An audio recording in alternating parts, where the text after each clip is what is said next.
Hi மக்களே, இது தாங்க வாத நாராயண கீரை. இதை வச்சு தாங்க நம்ம ஒரு இட்லி பொடி பண்ண போகிறோம். இந்த கீரையிலேயே வாத நாராயண கீரைன்னு பேர். வாதத்தை போக்கக்கூடிய ஒரு கீரைங்க இது. இந்த கீரையோட பெனிஃபிட்லாம் நிறைய. மலச்சிக்கலை சரி பண்ணும், கை கால் மூட்டு வலிலாம் சரி பண்ணும். ரொம்ப நாளாக ஒரு மாதிரி கை கால் பிடிப்புலாம் இருக்கலாம், அதெல்லாம் சரியாகும். நான் இந்த கீரை கேள்விப்பட்டிருக்கிறேன், ஆனால் சாப்பிடும் போது அதோட பெனிஃபிட்லாம் என்னென்னு தெரியுது. கீரை இந்த மாதிரி நம்ம உருவிக்கலாம். உருவுறதுக்கு ரொம்ப ரொம்ப ஈஸியாக இருக்கும் அந்த கீரை. இது மாதிரி ஒன்று ஒன்றாவும் உரிக்கலாம், அப்படியே மொத்தமாகவும் உரிக்கலாம். முருங்கைக்கீரை மாதிரி நல்லா ஈஸியாக இருக்கும். இதுக்கு தேவையான பொருட்கள் பார்த்திங்கன்னா இதுதான். கீரையை ஒரு 4-5 நாள் நல்லா வெயிலில் காய வச்சு எடுத்துக்கோங்க. நிழலெல்லாம் இந்த வெயில் வளர்த்த முடியாது, ஏன்னா பனிக்காலம், அதனால் வெயிலில் நம்ம வளர்த்தி எடுத்துக்கலாம். ஒரு கட்டு கீரைக்கு தேவையான பொருட்கள் பார்த்திங்கனாக்கா 2 ஸ்பூன் மிளகு, 50 தனியா, 2 ஸ்பூன் ஜீரகம், காரம்ன்றது நமக்கு ஏற்ற மாதிரி காஞ்ச மிளகா எடுத்துக்கோங்க.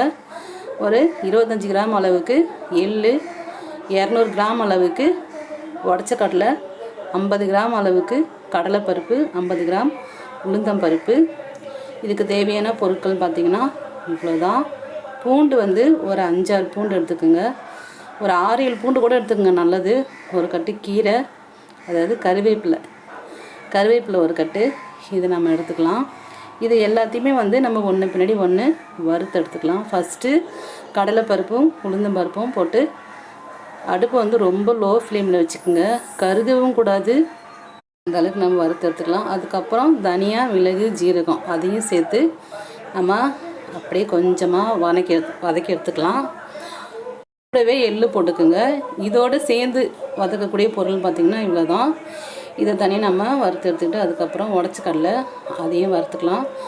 ரொம்ப தீயை அதிகம் வைக்கக்கூடாது, லோ ஃப்ளேமில் வச்சு தான் இது வதக்கணும். அப்போ தான் கரெக்டாக எல்லாம் பதமாக வரும்.